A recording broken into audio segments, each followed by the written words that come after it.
Friends, welcome to HPS. Bablu, hey Bablu, உனக்கு என்னடா ஆச்சு? நான் உன் மேல கோவமா இருக்கேன். ஏன் கோவமா இருக்க?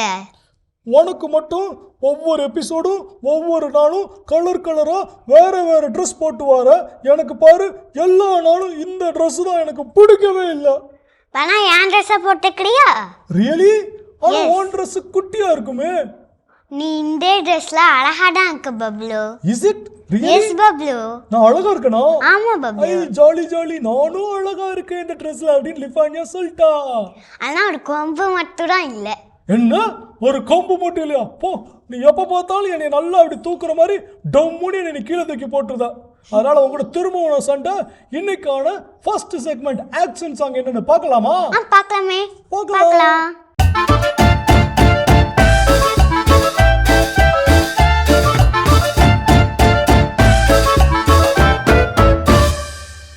என்ன குட்டீஸ், இன்னைக்கு ஒரு சாங் கத்துக்கலாமா? ஓகே, புது சாங் கத்துக்கிற போலாம். ஓகே. பாட தெரியல, ராகம் புரியல, நான் இயேசுவோட செல்ல பிள்ளைங்க. பாட தெரியல, ராகம் புரியல, நான் இயேசுவோட செல்ல பிள்ளைங்க. 1 1 2 இயேசு நம்ம ஃப்ரெண்டு, நான் இயேசுவோட செல்ல பிள்ளைங்க. 1 1 2 இயேசு நம்ம ஃப்ரெண்டு, நான் இயேசுவோட செல்ல பிள்ளைங்க. 2 2 4 இயேசு நம்ம ஆளு, நான் இயேசுவோட செல்ல பிள்ளைங்க. 2 2 4 இயேசு நம்ம ஆளு, நான் இயேசுவோட செல்ல பிள்ளைங்க.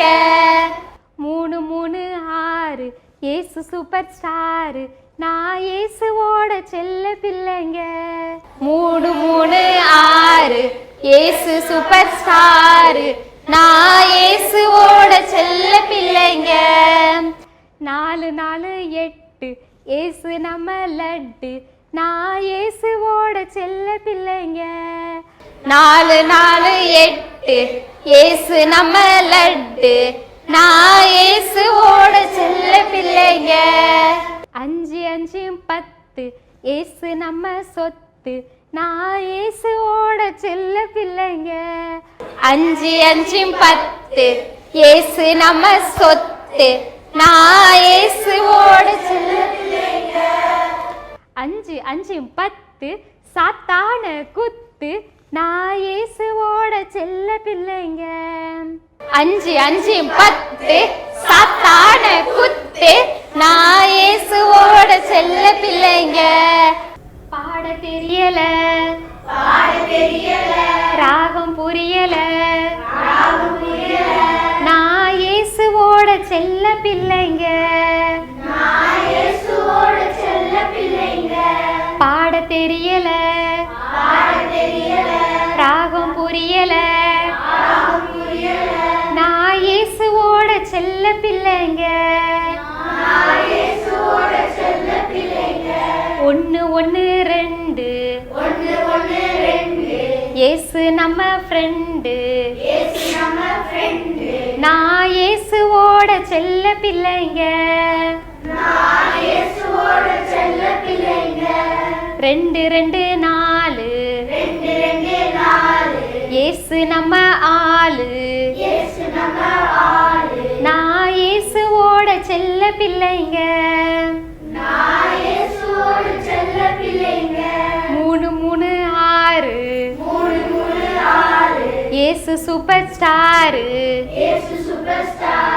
நான் இயேசுவோட செல்ல பிள்ளைங்க. 4 4 8 இயேசு நம்ம லட்டு, நான் இயேசுவோட செல்ல பிள்ளைங்க. 5 5 10 இயேசு நம்ம சொத்து,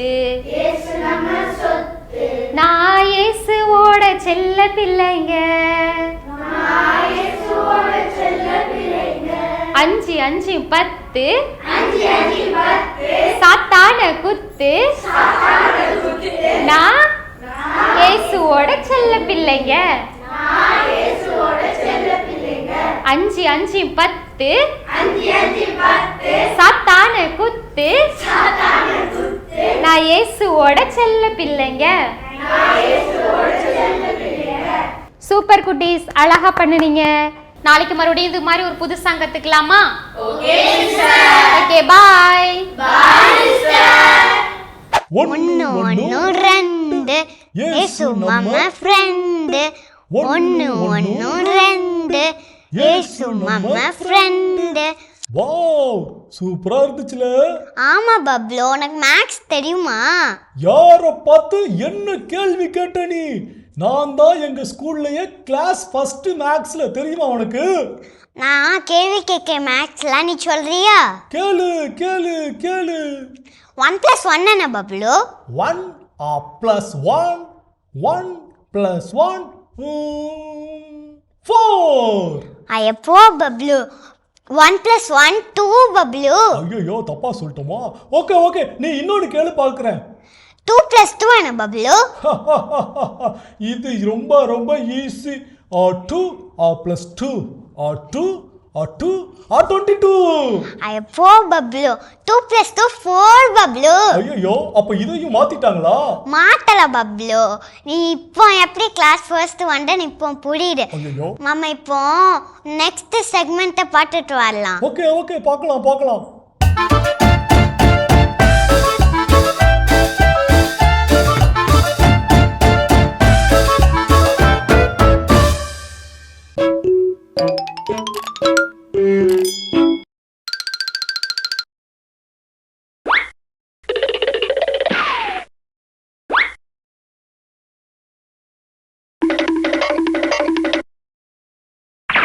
மத்தேயு 25:31 முதல் 46 முடிய. வானதூதர் அனைவரும் புடைசூழ மானிட மகன் மாட்சியுடன் வரும்போது தம் மாட்சிமிகு அரியணையில் வீற்றிருப்பார். எல்லா மக்களினத்தாரும் அவர் முன்னிலையில் ஒன்று கூட்டப்படுவர். ஓர் ஆயர் செம்மறி ஆடுகளையும் வெள்ளாடுகளையும் வெவ்வேறாக பிரித்து செம்மறி ஆடுகளை வலப்பக்கத்திலும் வெள்ளாடுகளை இடப்பக்கத்திலும் நிறுத்துவது போல் அம்மக்களை அவர் வெவ்வேறாக பிரித்து நிறுத்துவார். பின்பு அரியணையில் வீற்றிருக்கும் அரசர் தம் வலப்பக்கத்தில் உள்ளோரை பார்த்து, என் தந்தையிடம் இருந்து ஆசி பெற்றவர்களே, வாருங்கள். உலகம் தோன்றியது முதல் உங்களுக்காக ஏற்பாடு செய்யப்பட்டிருக்கும் ஆட்சியை உரிமை பேராக பெற்றுக்கொள்ளுங்கள். ஏனெனில் நான் பசியாயிருந்தேன், நீங்கள் உணவு கொடுத்தீர்கள். தாகமாயிருந்தேன், என் தாகத்தை தணித்தீர்கள்.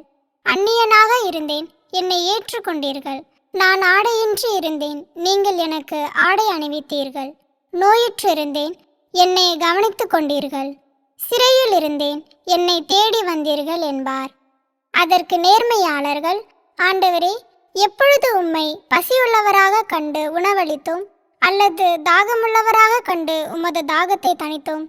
எப்பொழுது உம்மை அந்நியராக கண்டு ஏற்றுக்கொண்டோம், அல்லது ஆடை இல்லாதவராக கண்டு ஆடை அணிவித்தோம்? எப்பொழுது நோயுற்றவராக அல்லது சிறையில் இருக்க கண்டு உம்மை தேடி வந்தோம் என்று கேட்பார்கள். அதற்கு அரசர், மிக சிறியோராகிய என் சகோதரர் சகோதரிகளுள் ஒருவருக்கு நீங்கள் செய்தது எல்லாம் எனக்கே செய்தீர்கள் என உறுதியாக உங்களுக்கு சொல்கிறேன் என பதிலளிப்பார். பின்பு இடப்பக்கத்தில் உள்ளோரை பார்த்து, சபிக்கப்பட்டவர்களே, என்னிடமிருந்து அகன்று போங்கள். அலகைக்கும் அதன் தூதருக்கும் ஏற்பாடு செய்யப்பட்டிருக்கிற என்றும் அணையாத நெருப்புக்குள் செல்லுங்கள். ஏனெனில் நான் பசியாயிருந்தேன், நீங்கள் எனக்கு உணவு கொடுக்கவில்லை. தாகமாயிருந்தேன், என் தாகத்தை தணிக்கவில்லை. நான் அந்நியனாயிருந்தேன், நீங்கள் என்னை ஏற்றுக்கொள்ளவில்லை. ஆடையின்றி இருந்தேன், நீங்கள் எனக்கு ஆடை அளிக்கவில்லை. நோயுற்றிருந்தேன், சிறையில் இருந்தேன், என்னை கவனித்துக் கொள்ளவில்லை என்பார்.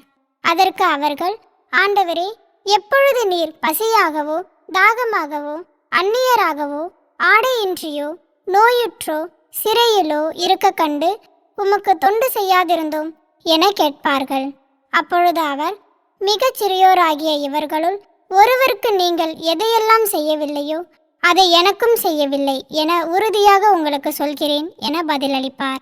இவர்கள் முடிவில்லா தண்டனை அடையவும் நேர்மையாளர்கள் நிலைவாழ்வு பெறவும் செல்வார்கள். ஹாய் குட்டீஸ், எப்படி இருக்கிறீங்க நீங்கள் எல்லாம்?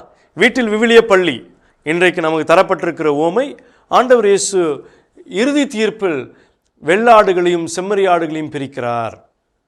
அதில் நமக்கு எல்லாருக்கும் தெரியும், பசியாக இருந்தேன், தாகமாக இருந்தேன், ஆடையின்றி இருந்தேன், அந்நியனாக இருந்தேன், சிறையில் இருந்தேன், இதெல்லாம் சொல்கிறார். அப்படின்னா என்ன அர்த்தம் அப்படின்னா, குழந்தைகள் நீங்கள், குட்டீஸ் நீங்கள் எப்படி இருக்கணும் அப்படின்னா, ஏழைகள் மீது இரக்கப்பட்டு இருக்கணும், ஆதரவு இல்லாதவங்களுக்கு ஆதரவு கொடுக்கணும், திறந்த இதயத்தோடு இருக்கணும், அன்பு செய்யணும், இரக்க குணத்தோடு இருக்கணும், பார்க்குறவங்களுக்கு அன்பு செய்ய காத்திருக்கணும், மன்னிக்க காத்திருக்கணும். இந்த ஓமையில் இயேசு சொல்கிற ஒவ்வொன்றும் ஒவ்வொரு விழும்பியத்தை நமக்கு தருகிறது.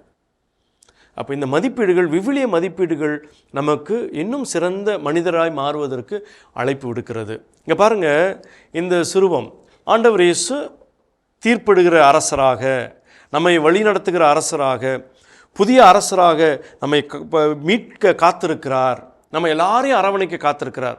அவர் யாரையும் பிரிக்க விரும்புகிறவர் இல்லை, எல்லாரையும் அன்பு செய்ய காத்திருக்கிறார். ஆனால் நம்ம செய்கிற ஒவ்வொரு நம்முடைய குணம், நம்முடைய பண்புகள், நம்ம வெளிப்படுத்துகிற விஷயங்கள் தான் நம்மை கடவுளிடமிருந்து பிரித்து விடுகிறது. அதனால் நம்ம வளர்கிற போது அப்பா அம்மா சொல்லிக் கொடுப்பாங்க, சொல்லிக் கொடுக்குற நல்ல பழக்க வழக்கங்களை நமதாக்கி கொள்ள வேண்டும். பசியாக இருக்கிறவங்கள, ஏழைகளை, கைவிடப்பட்டவங்களை, உங்கள் ஸ்கூலில் பார்க்குற பிள்ளைங்க, ஒருத்தனுக்கு பெண் இல்லை, அவனுக்கு பெண் கொடுங்க. நீங்கள் சாப்பாடு இன்றைக்கி சாம்பார் சாதம், சிக்கன் ஃப்ரை எடுத்துகிட்டு வந்திருக்கிறீங்க, பக்கத்தில் இருக்கிறவருக்கு 2 பீஸ் கொடுங்க, ஷேர் பண்ணுங்கள், கொடுத்து சாப்பிடுங்க, உங்கள் கிஃப்ட்ஸ் கொடுங்க. இப்படி கொடுத்து வாங்கி நம்ம இது பண்ணும்போது த மோர் ஜாய், எப்போ கொடுக்கும் போது there is more joy in giving than in receiving, பவுலடிகளார் சொல்லுகிறார். அப்போது இயேசு நமக்கு தருகிற செய்தி என்ன அப்படின்னா, இந்த ஓமையின் வழியாக நாம் இன்னும் திறந்த மனம் கொண்டவர்களாக, திறந்த விசாலம் இல்லை பார்வை கொண்டவர்களாக, ஈரம் நிறைந்த இதயம் கொண்டவர்களாக வாழ கற்றுக்கொள்ள வேண்டும். பார்க்குறவங்களுக்கெல்லாம் கொடுக்க முயற்சி செய்யணும். எவ்வளோ என்னால் கொடுக்க முடியுமோ அவ்வளோ கொடுப்போம். அதுக்காக நம்ம சேர்த்து வச்சுருக்கிற பாக்கெட் மணி அது ஏழைகளுக்கு, தவக்காலத்தில் ஒரு நாளில் ஏழைகளுக்கு கொடுக்கறதுக்காக திருச்சி போய் அழைக்கிற போது, மறைக்கல்வி பிள்ளைகளாக இருக்கும்போது நீங்கள் அதை கொடுக்கறதுக்கு முயற்சி செய்கிறது. இப்படி கொடுக்குற போது, தருகிற போது நாம் இன்னும் அதிகமாக பெறுகிறோம். எப்படி கிணத்துல தண்ணீர் எடுக்க எடுக்க ஊறுகிறதோ, கொடுக்க கொடுக்க நமக்கு பல மடங்கு நமக்கு பெறுகிறது. அதுதான் நம்ம இந்த இப்படி ஒரு அற்புதமான ஒரு பாடல்.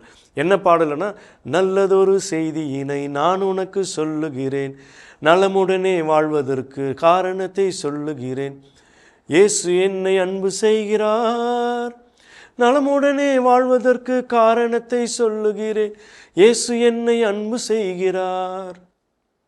இயேசு என்னை அன்பு செய்கிறார், இயேசு என்னை அரவணைக்கிறார். நானும் அதே போல் பிறரை அரவணைக்க, அன்பு செய்ய, மற்றவர்களை மட்டுமல்ல எல்லாரையும், சூரியனே சந்திரனே சொல்லுவதை கேளுங்களே, இயேசு உன்னை அன்பு செய்கிறார். இப்படி எல்லாரையும் அன்பு செய்வ வாழ தான் நம்ம அழைக்கப்பட்டிருக்கிறோம். அப்போ ஆண்டவர் நம்முடைய இறுதி தீர்ப்பில் அன்பு எவ்வளவு செய்திருக்கிறோம், எவ்வளவு பகிர்ந்து கொண்டிருக்கிறோம், எவ்வளவு பேரோட நட்பு பாராட்டி இருக்கிறோம், இதுதான் நம்ம கேட்பார். எனவே இந்த பண்புகளோடு வளர இந்த ஓமை நமக்கு அழைப்பு விடுக்கிறது. மீண்டும் குட்டீஸ், நாளைக்கு இன்னொரு ஓமையில் உங்களை சந்திப்போம். Good bye, god bless you. Wow, இன்னைக்கு சூப்பரான மெசேஜ் கேட்டாச்சு. லெந்து மாரல் ஆஃப் தி ஸ்டோரி என்ன Bablu? Moral of the story என்னவா? அதாவது பசியா இருக்கிறவங்களுக்கு சாப்பாடு கொடுக்கணும், தாகமா இருக்கிறவங்களுக்கு தண்ணி கொடுக்கணும், யாருக்காவது ஹெல்ப் தேவைப்பட்டுச்சுன்னா அந்த ஹெல்ப் நாம பண்ணணும். ஆமா பப்ளு, நீ சொன்ன கரெக்ட். கடவுளுக்கு மாமா ஹெல்ப் பண்ணுவோம். கண்டிப்பா யாரெல்லாம் ஹெல்ப் தேவைப்படுதோ அவங்களுக்கு செய்யும் போது நாம அந்த கடவுளுக்கே என்ன பண்றோம்? ஹெல்ப் பண்றோம். Super super super super. Okay லிஃபானியா, அடுத்து நம்ம ஷோல கேம் தானே விளையாட போறோம். ஆமா பப்ளு, நீ சொன்ன கரெக்ட் தான். அப்போ விளையாடலாம்.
இன்னைக்கு சூப்பரான கேம் விளாண்டாச்சு.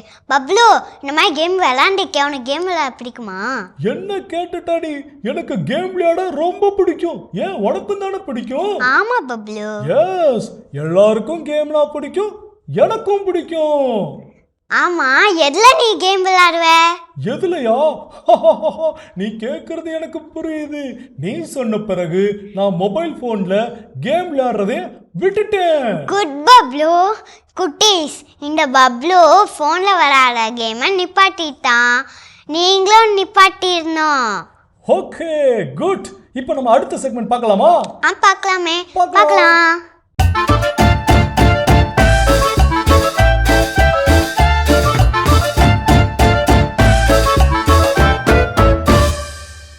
வாங்க வாங்க வாங்க குட்டீஸ், எல்லாரும் எப்படி இருக்கிறீங்க? உங்களை திரும்பவும் சந்திச்சதுல எனக்கு ரொம்ப சந்தோஷம். ஓகே குட்டீஸ், இன்னைக்கு எந்த புனிதரோட கதை தெரிஞ்சுக்க போறோம் அப்படின்னு உங்களுக்கு தெரியுமா? இன்னைக்கு நாம தெரிஞ்சுக்க போற புனிதரோட பெயர் புனித ஜான் போஸ்கோ. கண்டிப்பா இவரை பத்தி உங்க எல்லாருக்கும் நல்லா தெரிஞ்சிருக்கும்னு நான் நினைக்கிறேன். ஏன்னா இவரை பத்தி நிறைய கதைகள் நம்ம ஆல்ரெடி கேட்டிருப்போம். இருந்தாலும் பரவாயில்ல, இன்னைக்கு கொஞ்சம் டிஃபரெண்டா நான் உங்களுக்கு சொல்றேன். இவர் 1815, அதாவது 1815 அந்த இயர்ல தான் என்ன பண்ணாரு, பிறந்தாரு. இவருக்கு 2 அண்ணங்க இருந்தாங்க. இவர் தான் வீட்டில் கடைசி பிள்ளை. இவருக்கு 2 வயசு இருந்தப்போ அவங்களுடைய அப்பா இறந்து போயிட்டாரு. அதனால இவங்க அண்ணங்க 2 பேரையும் இவரையும் சேர்த்து வளர்க்கக்கூடிய பொறுப்பு இவங்க அம்மா மார்கரெட்டுக்கு கிடைச்சது. அவங்க ரொம்ப கஷ்டப்பட்டு இந்த 3 பசங்களையும் வளர்த்தாங்க. அவங்களுக்கு நிறைய நல்ல விஷயங்களை சொல்லி கொடுத்தாங்க.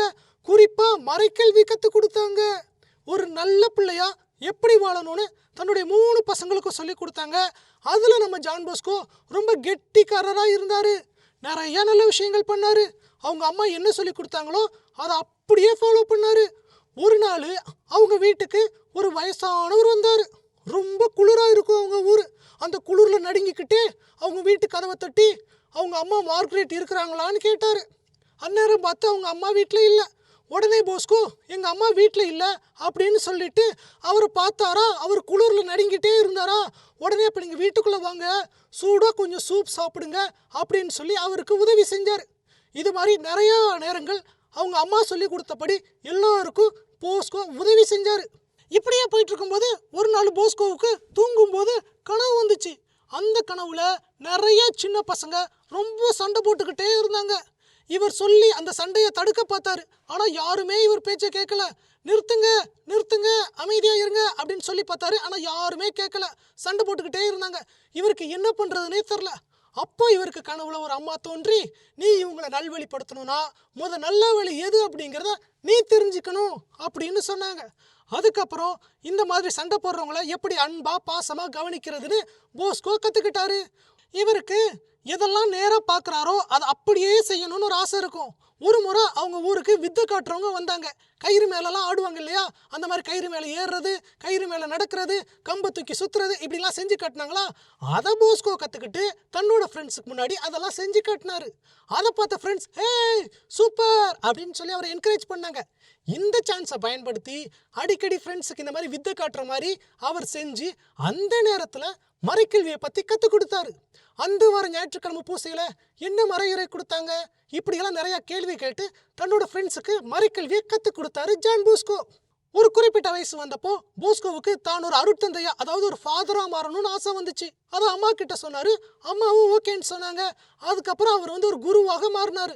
அதுக்கப்புறம் தன்னுடைய முழு வாழ்க்கையும் இந்த மாதிரி சின்ன சின்ன பசங்களுக்காக செலவிட ஆரம்பித்தார். அதுலேயும் குறிப்பாக நிறையா பேர் சின்ன வயசுலேயே தப்பு பண்ணி ஜெயிலெல்லாம் இருந்தாங்களாம் அவங்க ஊரில். அப்போது அந்த பசங்களை நேரில் போய் பார்த்து அவங்களுக்கு மறைக்கல்வி கற்றுக் கொடுத்தாரு. இது 2, 4, 8 அப்படின்னு ரொம்ப பெருசாகி ஒரு கட்டத்தில் 80-85 பேர் இவர்கிட்ட மறைக்கல்வி கற்றுக்கிட்டாங்க. இப்போ இந்த குழந்தைங்களுக்கு வாழ்வு கொடுக்கணும் இல்லையா, அப்போ உங்களுக்கு ஏதாவது கற்றுக் கொடுக்கணும்ல, சாப்பிட என்ன பண்ணுறது.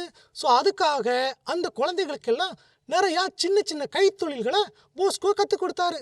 ஷூ செய்கிறது, கூட பின்னுறது, இப்படி நிறையா விஷயங்களை கற்றுக் கொடுத்து அந்த இளைஞர்களுக்காக வாழ்ந்த போஸ்கோ 1888 வருஷம் ஜனவரி 31 இறைவனடி சேர்ந்தாரு.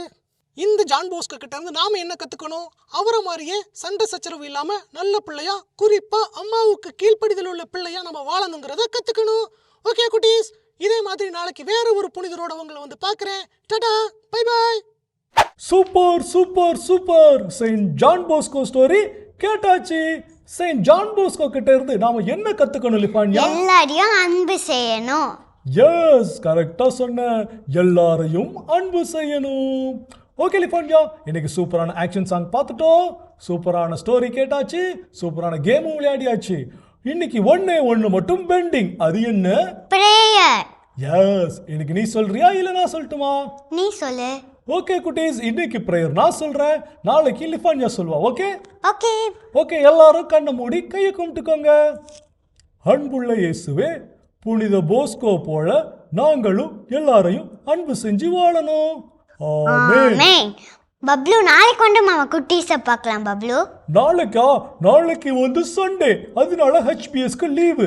நம்ம நாளைக்கு மறுநாள் நம்ம குட்டீஸை வந்து பார்க்கலாம். ஓகே அலிஃபான்யா? ஓகே பப்ளு. ஓகே குட்டீஸ், உங்களை நாளை கழிச்சு வந்து நாங்க பார்க்கிறோம். Tata, bye bye from Bablu.